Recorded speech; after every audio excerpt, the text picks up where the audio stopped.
Why were early basketball scoring totals so high without efficiency? Imagine a game where players score a lot of points, but no one really cares how they got there. That's how basketball looked in its earliest days. The game was played very differently back then. There was no focus on shooting accuracy or how many shots it took to score.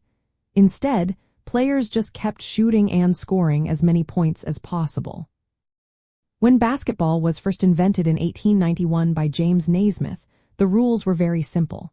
They used a soccer ball and peach baskets for goals.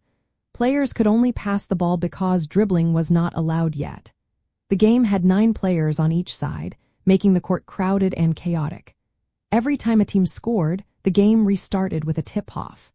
This kept the game moving fast and created many chances to score. At that time, each basket was worth only 1 point.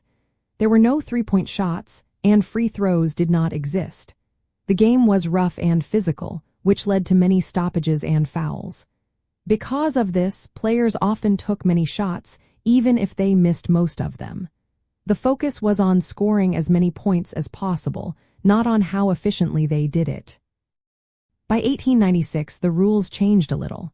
Field goals became worth 2 points and free throws 1 point, but there was still no way to measure how well players shot. The main statistic was total points scored. Teams played quickly, with many possessions because there was no shot clock. This meant players took lots of shots, which pushed up the total points scored. Statistics in early basketball were very basic. Box scores might list total points, but not how many shots were taken or how many were missed. There was no way to see a player's shooting percentage or how many turnovers they had.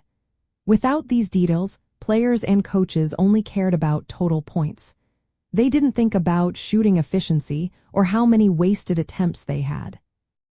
This meant that early scorers could rack up huge totals just by shooting a lot, even if most of those shots missed. They weren't judged on how accurate they were, only on how many points they scored. The game rewarded volume shooting, not precision. If we had kept track of shooting percentages back then, many of those high scorers might not look so impressive today.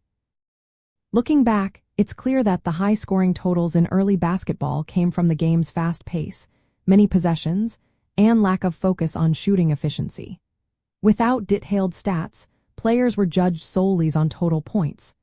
Today's game emphasizes shooting accuracy and efficiency, which makes early scoring totals seem less impressive.